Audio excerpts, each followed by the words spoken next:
Good morning. Welcome to the final day of ProfCon.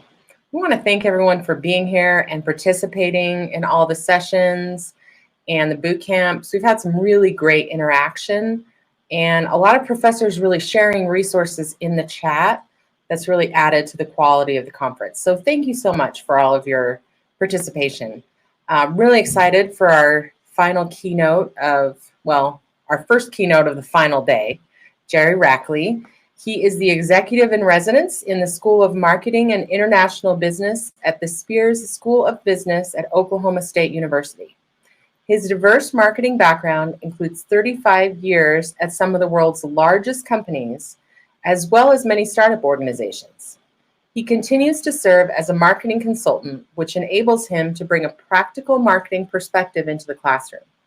Jerry is the author of Marketing Analytics Roadmaps, Methods, Metrics, and Tools, and he's also the co-author of the Stuckant marketing textbook, Modern Marketing Principles. We're really excited to have Jerry here with us, and we're going to save some time at the end for Q&A, but without further ado, Jerry, I'll turn the time over to you. Well, thanks, Rochelle. Thanks for the introduction, and what a privilege it is to be able to deliver this presentation.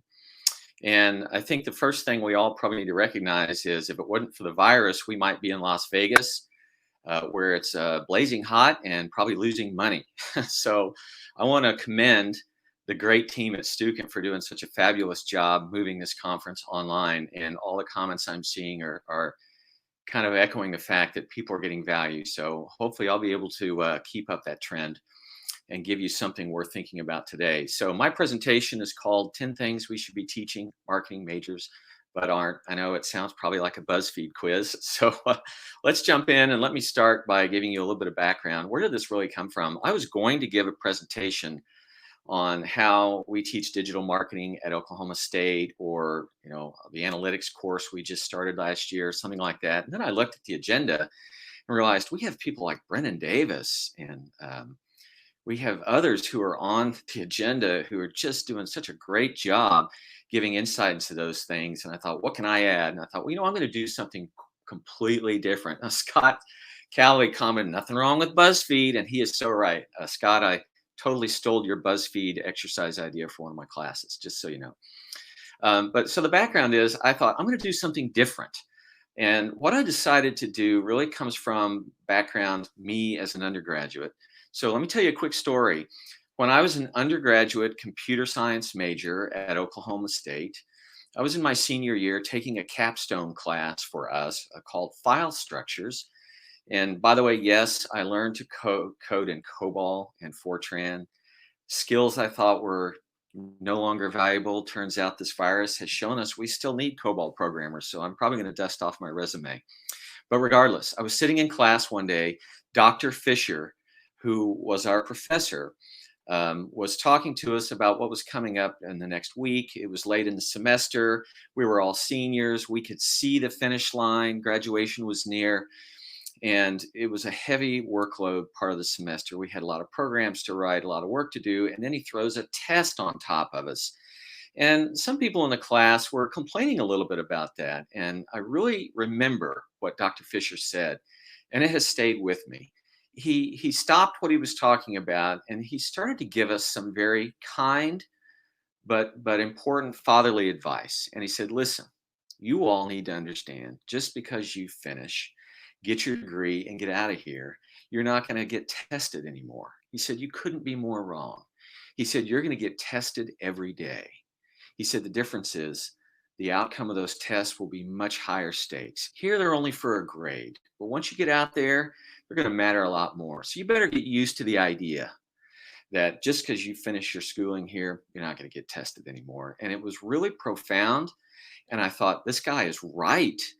And that's influenced me. I've certainly tried to bring that sort of perspective into the classroom when I teach.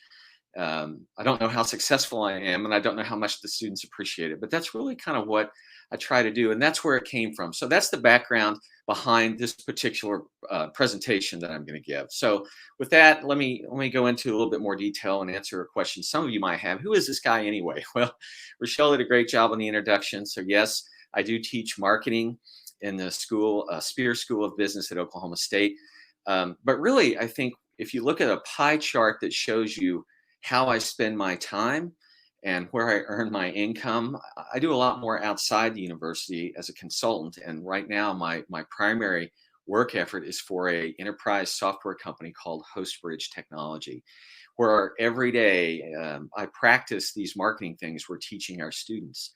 I'm also, of course, very privileged to be the co-author of Modern Marketing Principles. I know Stu Draper talked about that during his opening address, and Kenda, my co-author, I think is even listening in.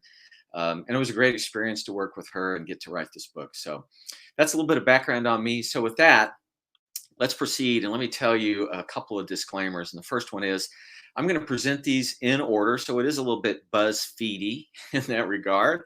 But the order isn't really that important until we get to number one. So no real thought was given to the order.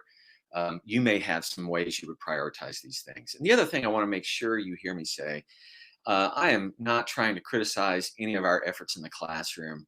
And this is certainly not intended to be some scathing criticism or indictment of what we're doing, teaching our undergraduates marketing. No, this is just kind of my desire to try and do more. And that's really what this presentation and list represents. And really also, where does it come from? Truthfully, much less from my academic experience, much more from my industry experience. Looking at the students who passed through my classrooms these past 13 years, I always kind of evaluate them based on, would I hire this student and to come work with me? And what do they need to know before I would? And so that's really where this comes from. So with that in mind, let me give you one last bit of background, and that is this article. If you all, like I do, are connected to Stu Draper on LinkedIn, you might recall a couple months ago, this article must have appeared in his feed, and he commented on it. In fact, I think his exact words at the opening of his rebuttal were, "I call bunk on this." This article, written a few years ago, basically says, hey, our business schools don't really equip students to go into industry and immediately know what they need to know to be effective. Really? No surprise, right? But yet, this person who wrote the article has an opinion, and he was taking it to an extreme, saying, so therefore, we should bulldoze the business schools because they're not doing their job. I agree with Stu. I think business schools are doing their job. And I think what we have to keep in mind is how unrealistic it is to expect that completing a degree or any other course of training fully equips a person to do everything required of him or her. So think about this. We send soldiers through boot camp, but they don't come out of that completely ready for battle. Doctors go to med school, but when they finish, they don't know everything they need to know to treat every condition they're going to face. Even pilots who are new, they get a license, they know how to fly, but I'll tell you right now, they don't know everything about flying.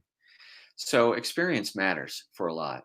Why would we expect students who just got their degree to be fully equipped to go do everything the organization is going to demand of them? It's unrealistic. Most employers I talk to who come to our campus and recruit our students, they understand the degree shows the capacity to learn, and they build on that. And we all would agree, I think, that learning has to be lifelong. So can we do more to equip our students? Sure, we can.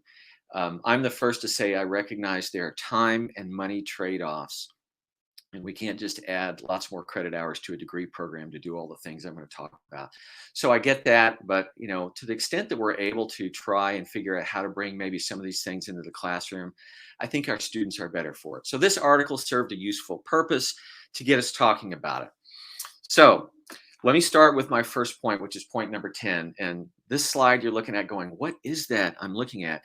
I could zoom it way in and it would still be really hard to see.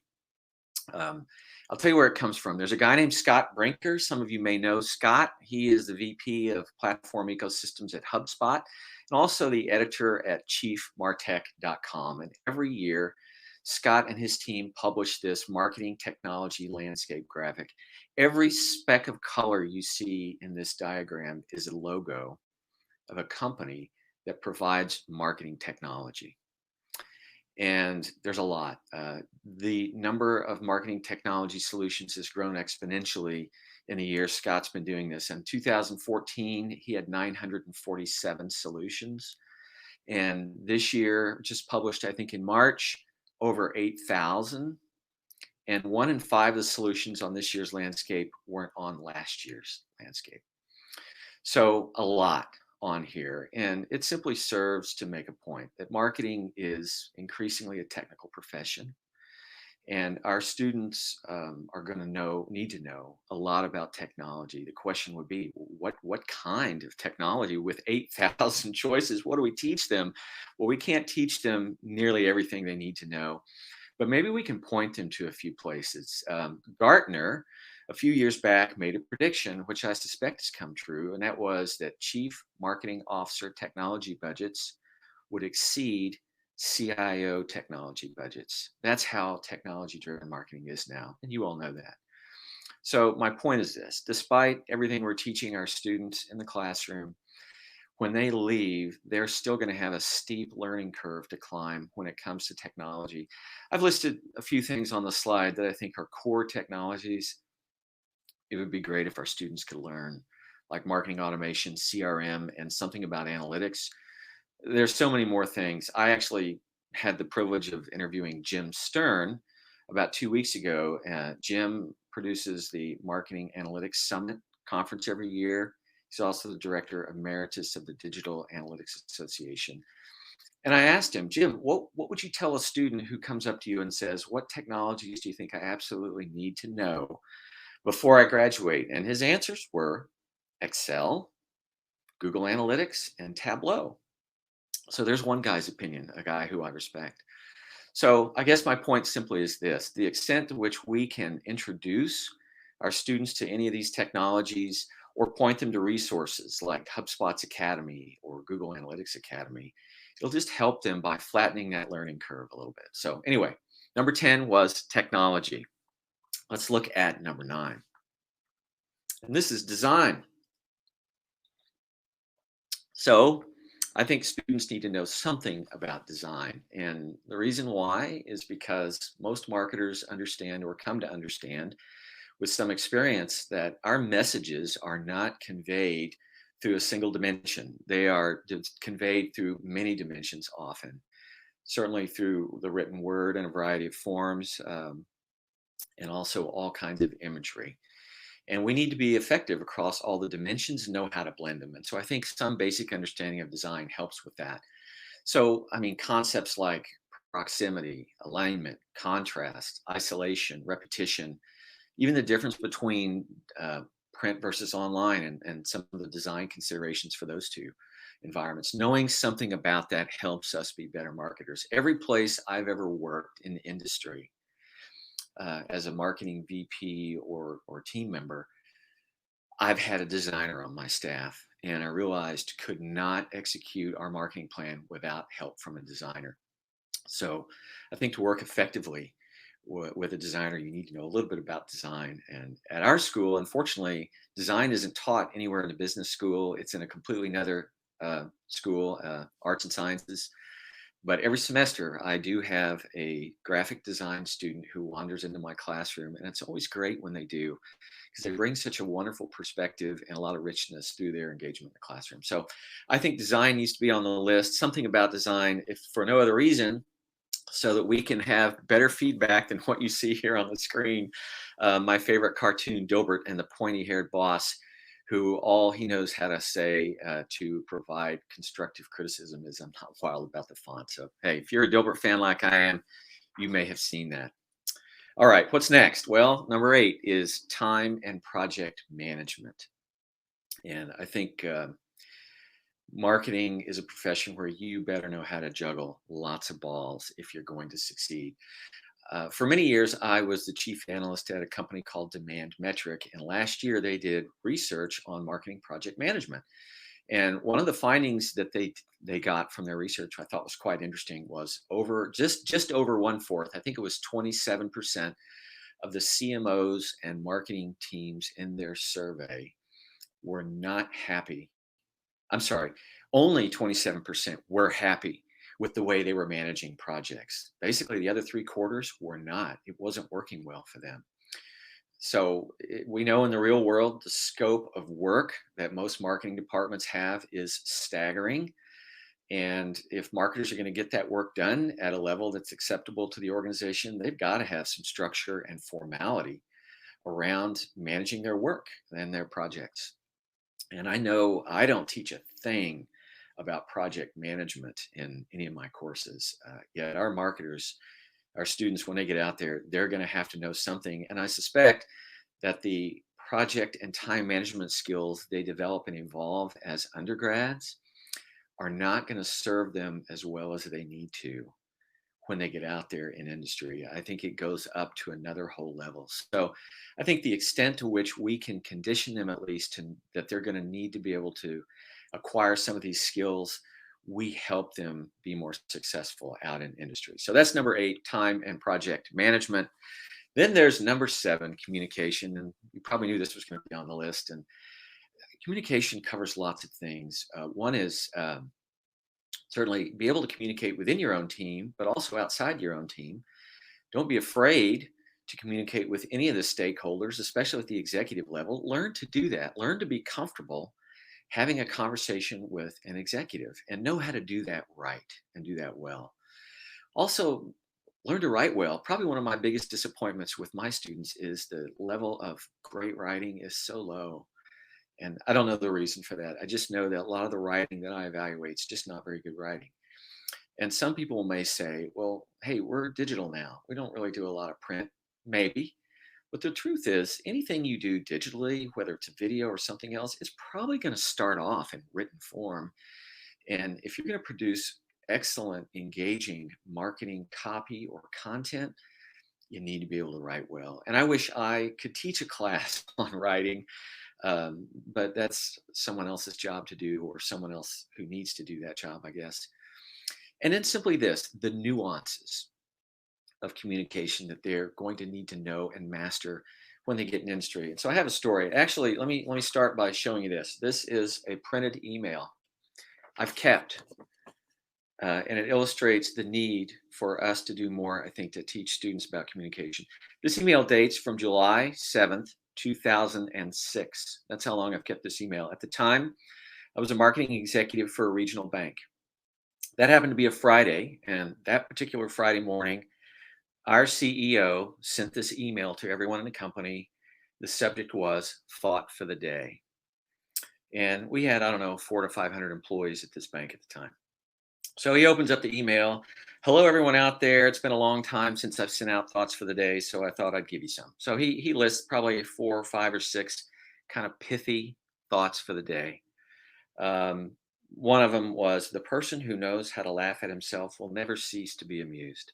Another one was, and this is his closing one, finally, dance like there's nobody watching. Okay. It was thoughtful and encouraging for him to send out. Well, we had a part-time employee who was a college student who was one of the recipients of this email, who felt like it was a good idea to reply. Nothing necessarily wrong with that, but he decided it was good that he hit reply all so everyone could see what his reply was. And he decided that what he was going to do was go through each of the pithy thoughts for the day and respond to it, and with some snark.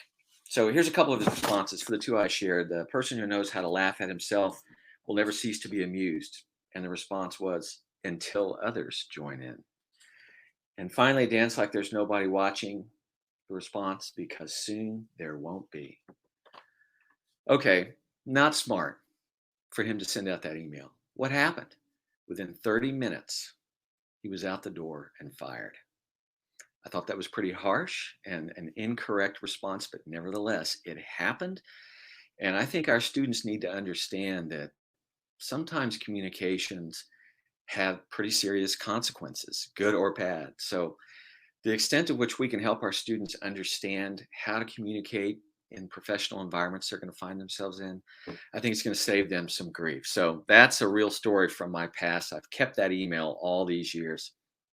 Okay, number 6 is, I think we need to tell our students that they need to know the business, not just marketing, but they need to know the business. So think about this.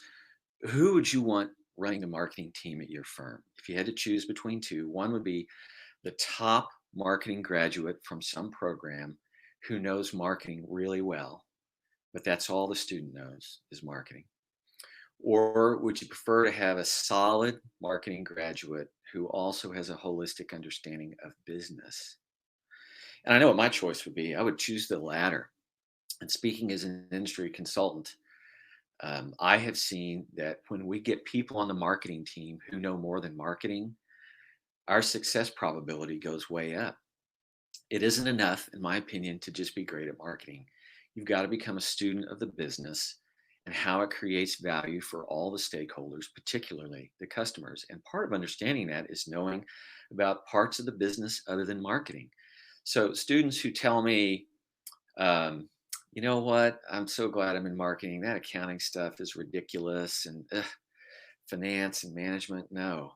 I'm sticking to marketing. And I want to say, you know what? You need to know a little bit about all of those things if you're going to be great at marketing. So I just think that's important. A few years ago, I had the chance to work with a lady named Laura Patterson, who is the founder and president of Vision Edge Marketing.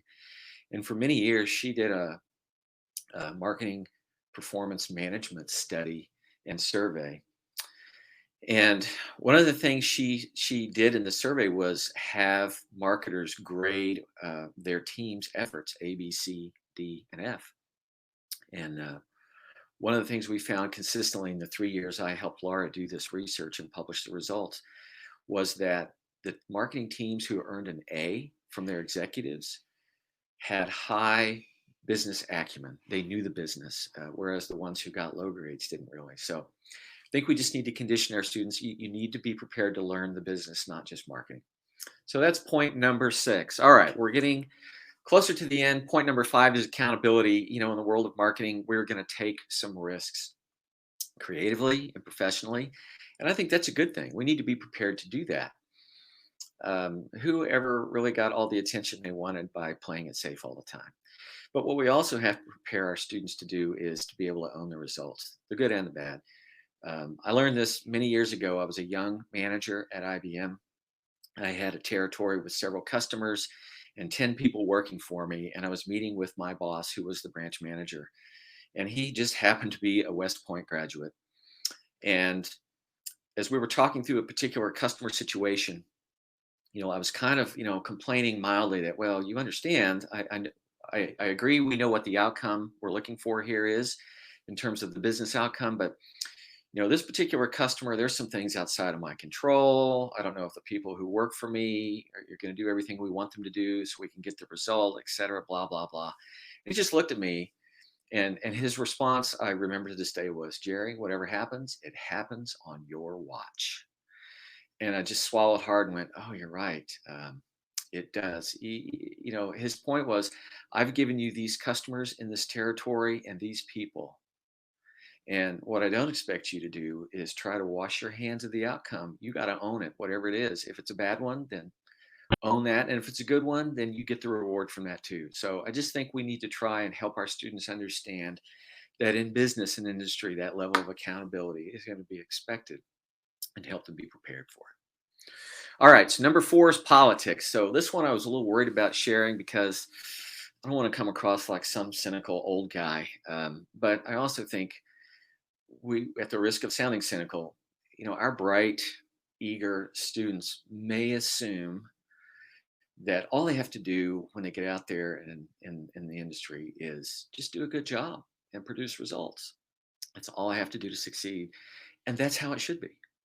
Unfortunately, it's not always that way. So who among us doesn't have a story of how their success was interfered with by some hidden agenda, some office plot, drama, mystery, or intrigue? I know I have my share of scars.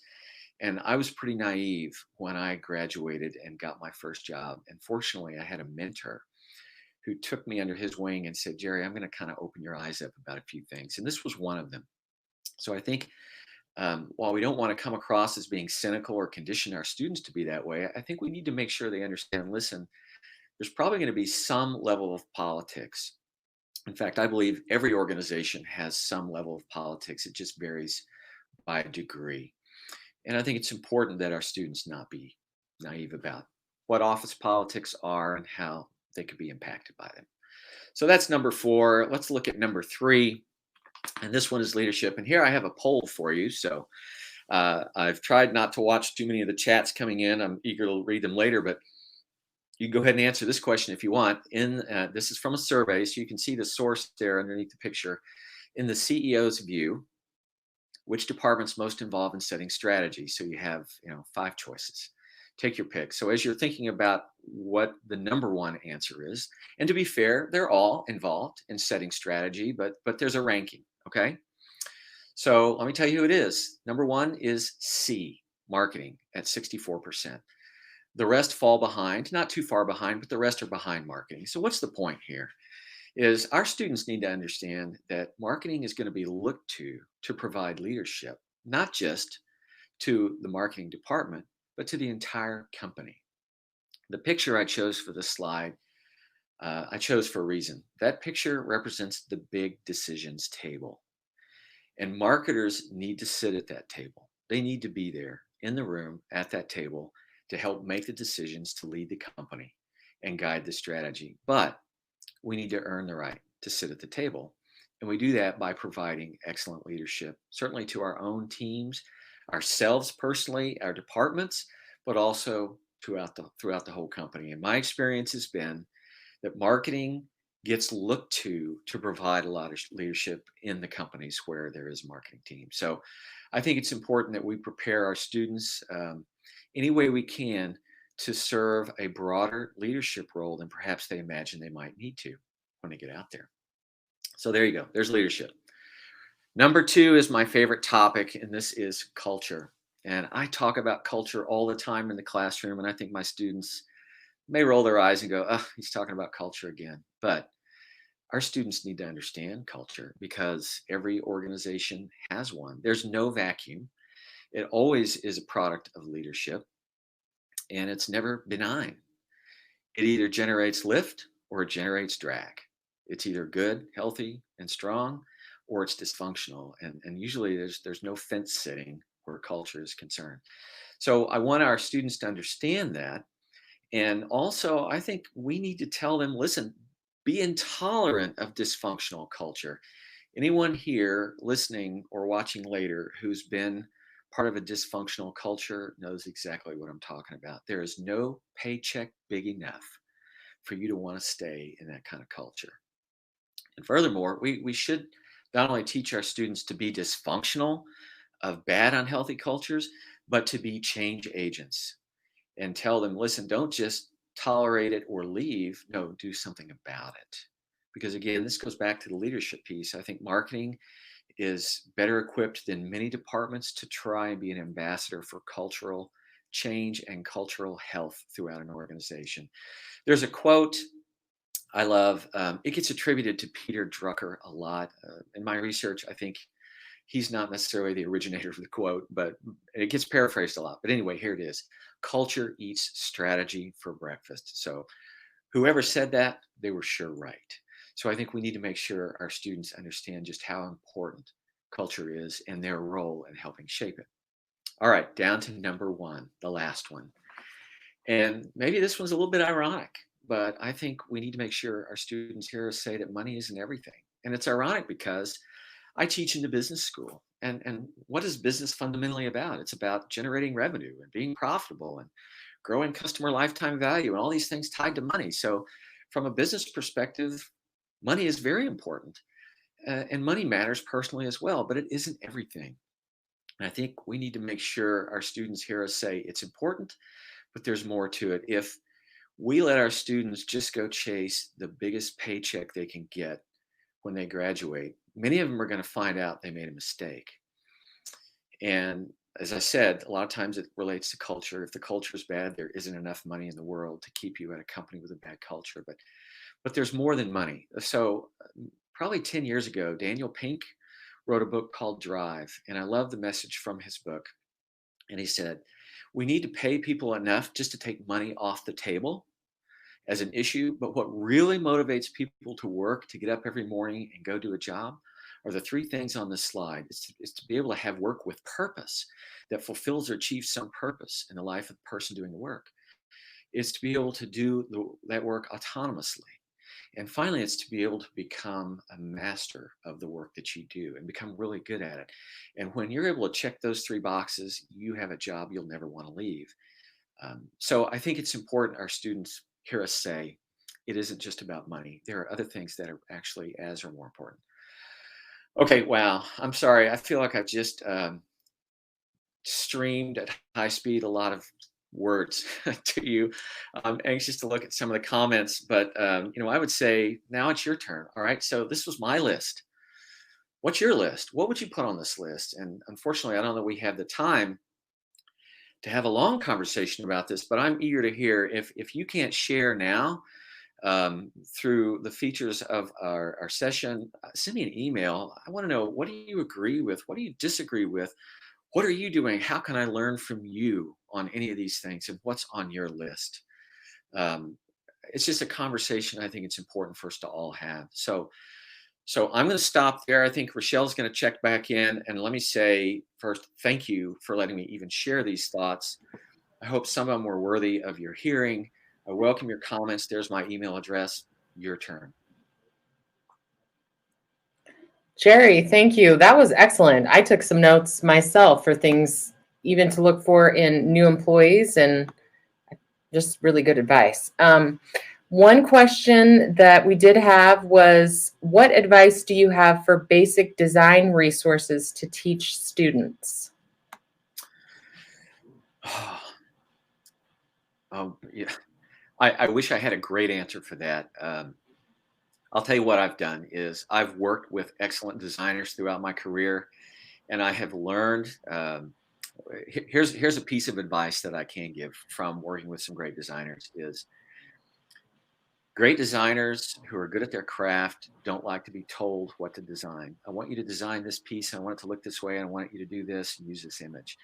If you do that, you are denying them the opportunity to be creative and do what they're good at. So the best advice I can give to people when it comes to working with designers are help the designer understand the vision for what you're trying to accomplish and who the audience is for the piece, and then let them be creative.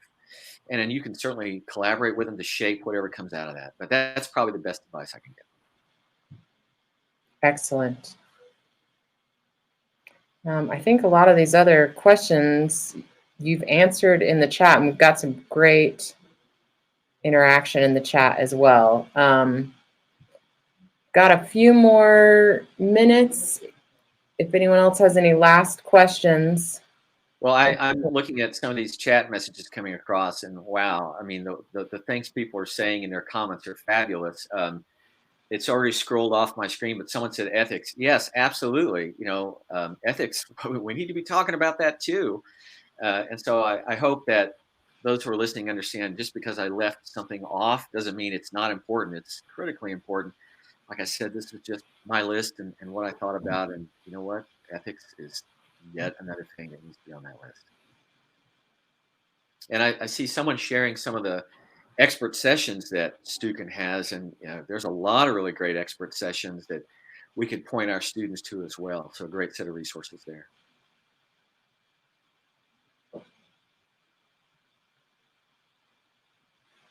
I'm happy to make my slides available too. I see some comments about that. So if there's not a way to get them through this event, just send me an email and I will send these to you.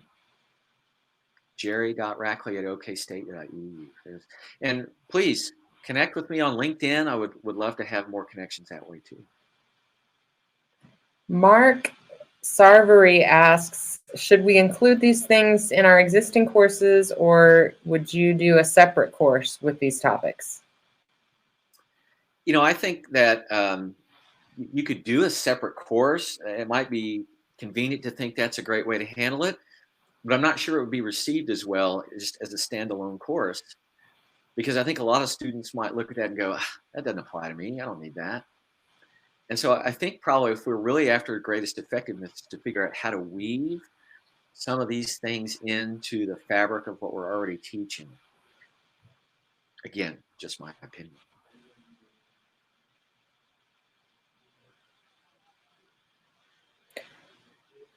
Good. I really liked what you talked about testing and how every day they're going to be tested and learning. How do you feel like you've helped teach your students the value of really learning as applying to learn towards a test?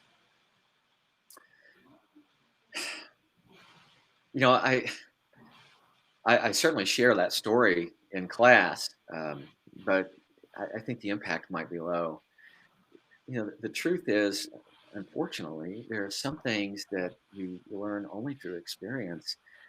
So I try to do a good job of practicing what I preach, and I talk a lot about when you get out there. You know, I'm constantly referring to when you all graduate and when you go get a job and you're doing this, you know, as part of your career and your profession, this is what it's going to look like. And you're not going to have customers who are willing to give you, you know, extra credit opportunities and bonus points or be late with things, because that's not how it works in the real world. So you just got to understand that. And I think that some students nod their head in agreement and others are just like, yeah, whatever. And I think sometimes you just have to get out there and experience it. And I know that because we've all probably had this, where we've had students who have come back to us after they've left. They've been out there for a year or 2 years, and they send us that email that we love to get that just says, wow, I'm seeing what you talked about. I'm so glad I heard you say it. Thank you. And we get some of those, um, not as much as we like, probably. But sometimes I think they just have to experience it. I know Kelton is one of our product marketing managers here at Steuben, and as we were listening to your presentation, he said he agrees on the writing point. He had no idea how much writing he would do as a marketer in his job.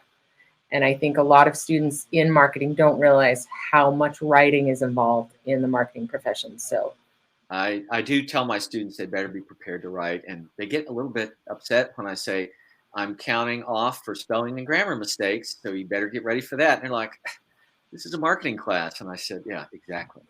So you're going to get judged by the quality of your writing by me, but more importantly, by the people who see it when you're out there. love it. Great.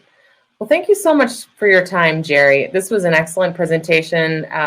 Getting a lot of comments in the chat about how helpful the information was, and some really great participation as well in the chat. People sharing their ideas, sort of building on the things that you've brought forth. So we really appreciate your time today. Hey, it's been my pleasure. I look forward to any interaction that you all are willing to have with me over this. Thank you very much. Okay, thanks everyone. We have breakout sessions starting in about 22 minutes, and we'll see you back here on main stage in the hour after that. Thanks again. Bye, everybody.